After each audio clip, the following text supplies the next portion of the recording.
I found something that is way easier than starting a business, investing in the stock market, or putting all of your money on the latest meme coin, hoping it pumps 50x. Today, I'm gonna be bursting some bubbles and rewriting the whole side hustle narrative. As you know, on YouTube, there's so many different side hustles going on these days, from drop shipping to blogging to affiliate marketing. And the reality is, all of these side hustles can make you a lot of money. Sure, there's definitely a ton of competition, things are ultra saturated, and the startup costs to even get rolling with any of these side hustles are rising every day. But if you really wanted to, you could probably make some money with these. Let me ask you a question though.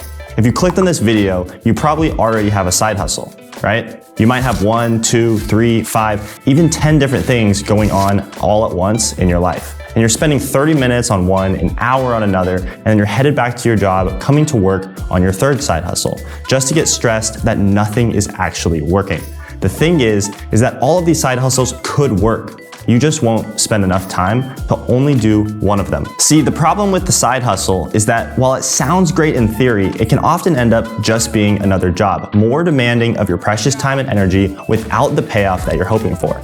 So instead of spreading yourself thin, chasing after this mythical passive income stream or a meme coin going viral and making you super rich over there, why not focus your energy on becoming exceptional at one thing? In this video, we'll unravel these paths for you on how to overcome shiny object syndrome, where I'll share the insights, strategies, and the reality of choosing focus over frenzy.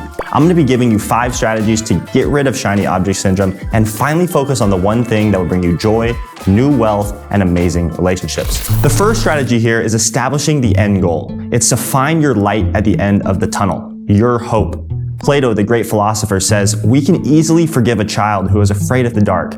Plato suggests that the fear of change, growth, and the unknown, the light, is the real tragedy, as it prevents us from embracing hope and possibility. Many individuals don't even know what their light at the end of the tunnel is, and because of that, they don't know which actions to take every day. They're just blindly going through life. So establish your goal, write it down. What do you want to achieve in the next 3 months, the next 6 months, the next 12 months? Each day, analyze. Hey, am I truly working towards my goals right now? Are my inputs truly taking me towards these goals and desired outcomes? If not, then you likely need to change your inputs. Track this daily in a notebook or on your computer, and you'll quickly start seeing results. So find your light, find your hope, and go back to that every day you sway off course. Now, the second strategy here is learning to say no.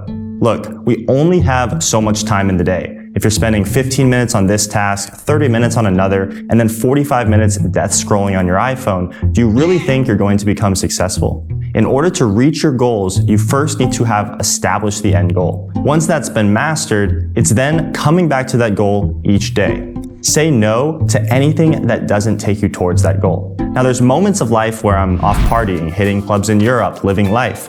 But then there's others where I simply need to lock in. There's moments where I need to say no and lock in on my routine. That's how you get to your goals, period. So once again, it's important to track this. For one day, starting after you watch this video, write down what you're doing on a daily basis. Take a notebook and every 30 minutes, write down actually what you're doing.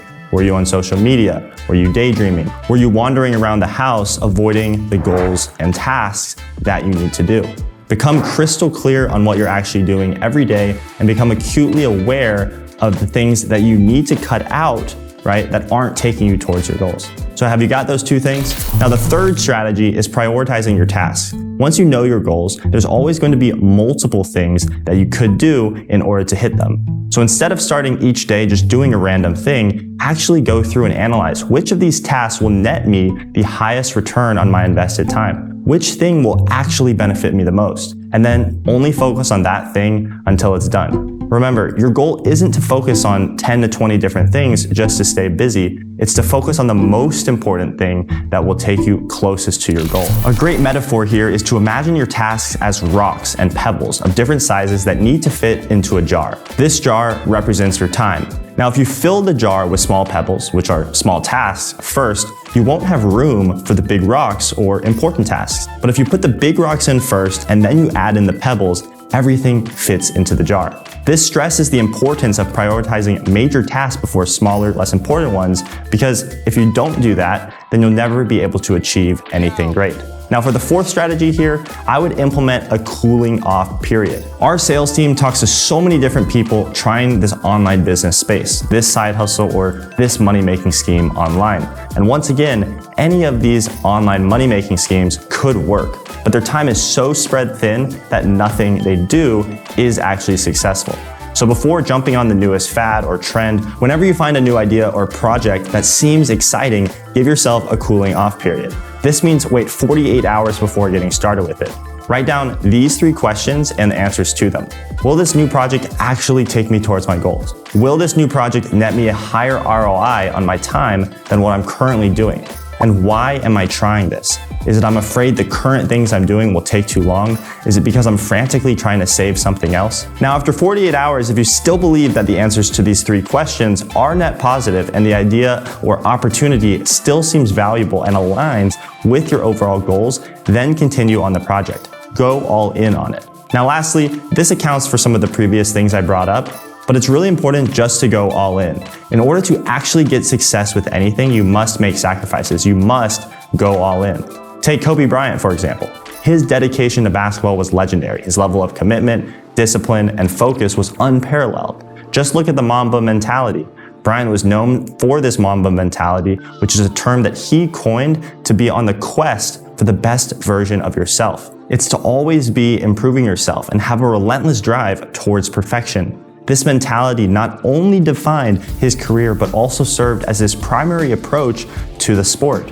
Renowned for his relentless training, Kobe would rise at 4 a.m. daily to hone his skills, never stopping until he made at least 400 shots. Committed to continuous learning, he analyzed game footage tirelessly, even seeking advice from the basketball greats like Michael Jordan to constantly elevate his game.